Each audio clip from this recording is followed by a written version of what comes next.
Jesus asked me to present to him the person I love most. I showed him my mother. I told him how she's playing God's substitute while God is gone. I told Jesus how my mother broke loaves of bread, fed me and the dogs, how there were some nights we only had fluids as food, not to nourish, but to fool our stomachs into believing they were not empty. I started telling Jesus how my mother's strength tastes bitter from the sacrifice of minimum wage shifts, how old age weighs her shoulders down quickly. I confessed to him, when mother fed me a spoonful of her strength, I hid sugar cubes under my tongue, remembered Mary Poppins' song while holding back tears. A spoonful of sugar helps the medicine go down, the medicine go down, the medicine go down. Jesus laughed. I raised my hand and silenced him.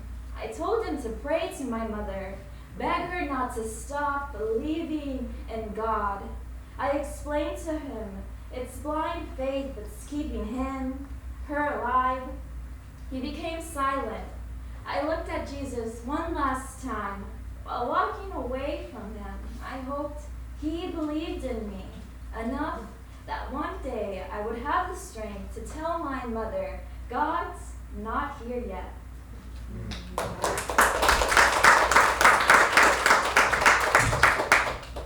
Mother, let me be your lamb.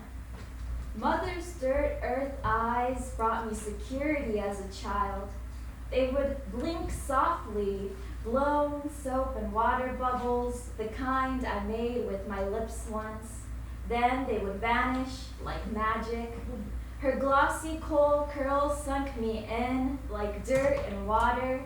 Every day she made me believe the joy blooming within me was immortal. Her smile would bake infinite mud pies in my heart.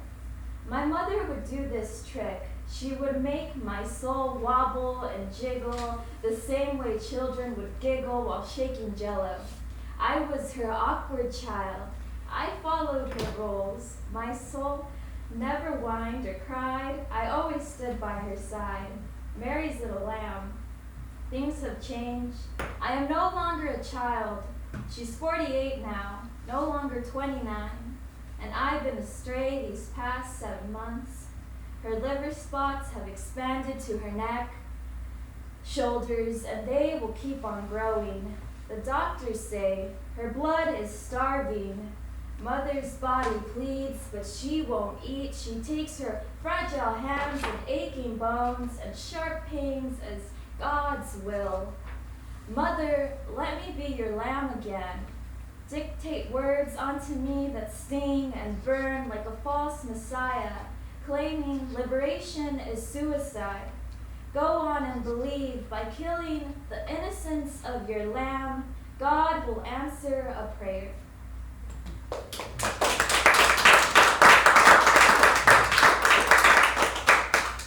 The next one's called Mujer de Hielo Autopsia, and it's based on a video game that I really enjoyed playing called Parasite Eve, and it starts with a quote.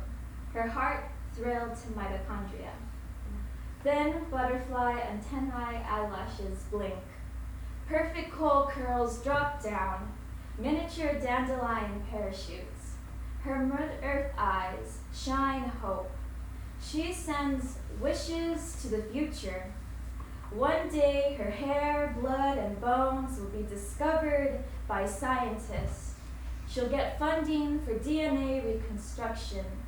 Her 17 years of life were damaged by pesticides, GMO food, and color dyes.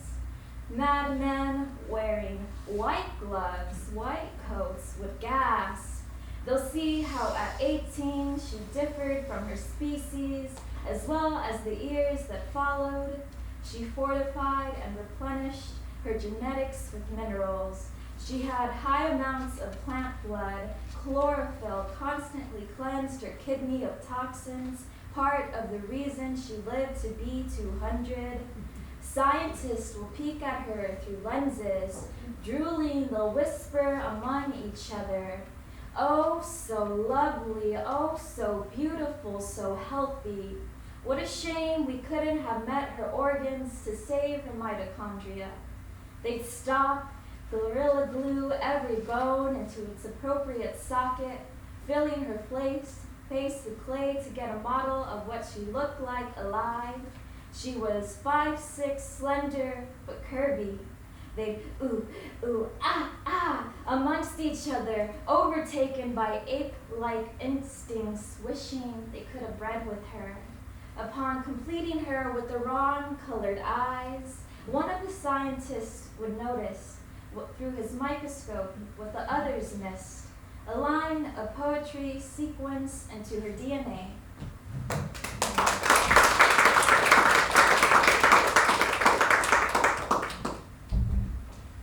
As long as organs let us.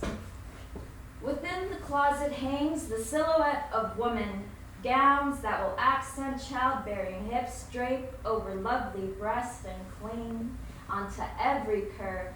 Underneath clothing is the example of how hungry man's desire for her will be. With every diet, she will hope the material kisses every inch of her skin right. The gowns are a test to see if she is the shape to lust for and chase. Mirrors are the answer to whether she will pass or fail. Beauty is trademark, like those lifeless threads hanging worthless on wooden hangers. Cup breast, hug waist, and slap ass as if size matters. I'll introduce you to beauty. Just show me your liver, lungs, and pancreas. We will all run as fast and live as long as our organs let us.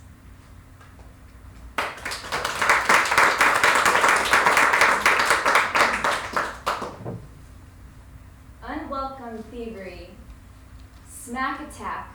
Moist, lush lips, press and push, honeycoats into tongue, layer after layer, rumble ready punching, angry bees swarm, buzzing into frontal lobe, kneecaps generate pre-seismic activity, aftershocks follow, 6.0 magnitude quake, eyes open and flash, crimson, rosy heat steams off cheeks, first kiss stolen.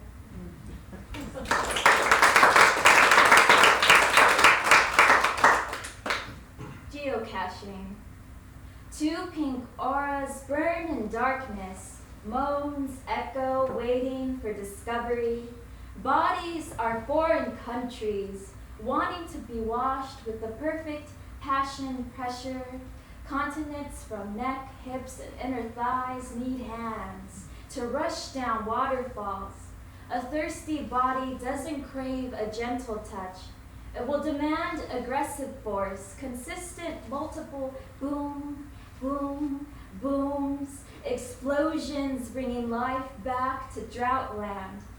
Push roughly into flesh, I want to feel a bang, make my garnet eyes sparkle, rattle, ring out the long overdue earthquake, and shake with me.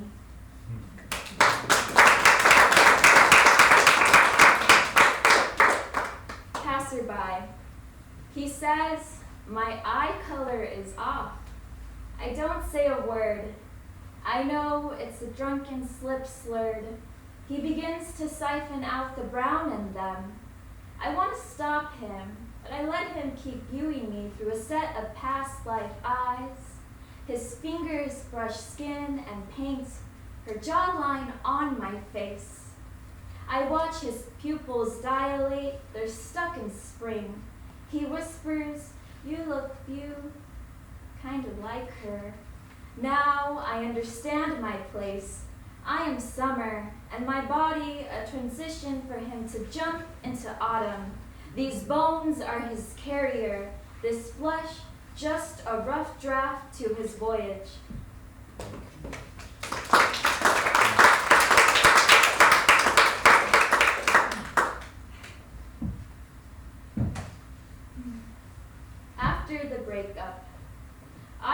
nude, breast bounce, nipples perk from chill. I close the door behind, open tattered, shattered shower curtains. I pull up from inside the drain hairs. The only thing you left behind, I slap them against the wall. You tossed my love into the sewer, as easy as your bowels push shit. I can only wonder if I grab a wire hanger, use your hairs as bait, fish within the drain, could I reel my heart back in?